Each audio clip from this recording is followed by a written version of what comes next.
Recently, I was selected to be the target of a criminal investigation regarding church vandalism in a town that I don't live in anymore, recently moved away. And the reason I was selected is because I very politically quit my organ playing job, which is something I'd been doing for 5 years at various churches as a way to make ends meet as a musician. Now I'm less of a musician and more of a technologist. But this issue with being accused of political actions has led me to think a lot more about religion, especially in light of recent events. I've always had a religious cast. It's something that's affected me my entire life. Whether I was working on Eastern practices or looking at Gnostic stuff or looking at the conversions of religious thought from Kierkegaard into Heidegger, religion has always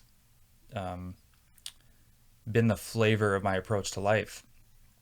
Is that sort of existential need for grounding and a sense of needing to make a decision between being able to handle myself and define my own terms and live in a sort of profound superficiality of what I see and what my views are versus finding a system that would be the one that would sort of ground me or explain things enough.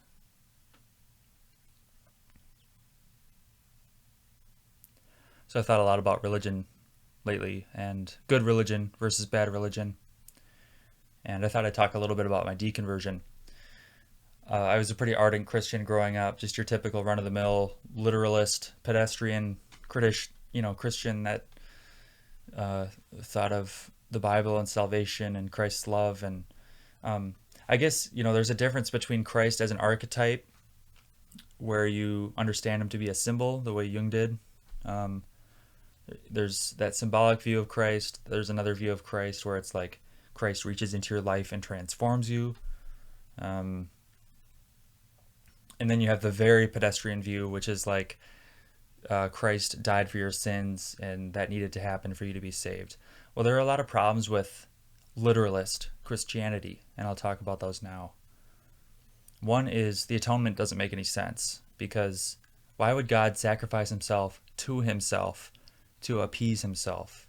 It's certainly a really hackneyed process to make that be the salvation story that justifies all of creation.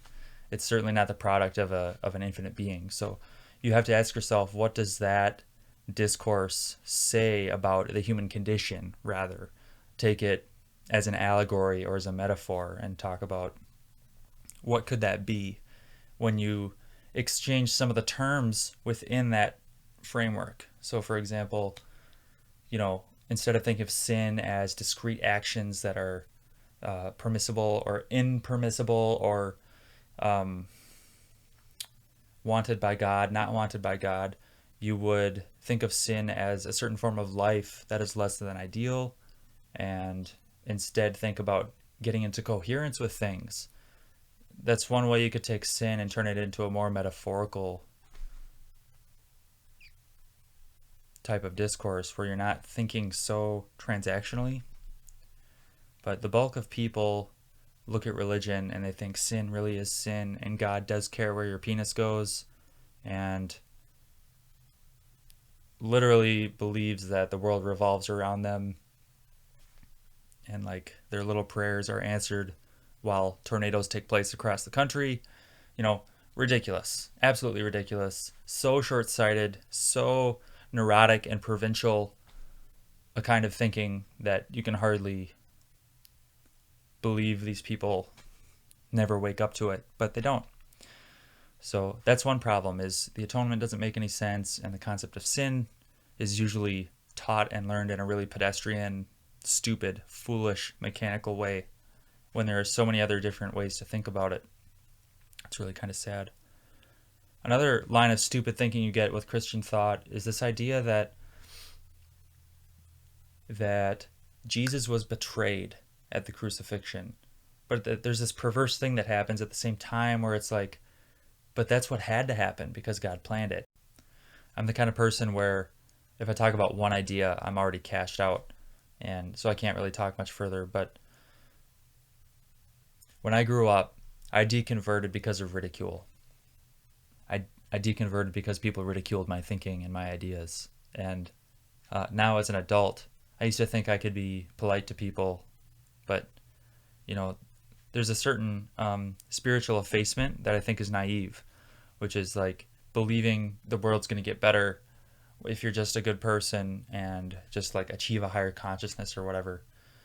And I don't think that's true at all. I think the world is dangerous and Machiavellian, and morons will take and misuse power if they can.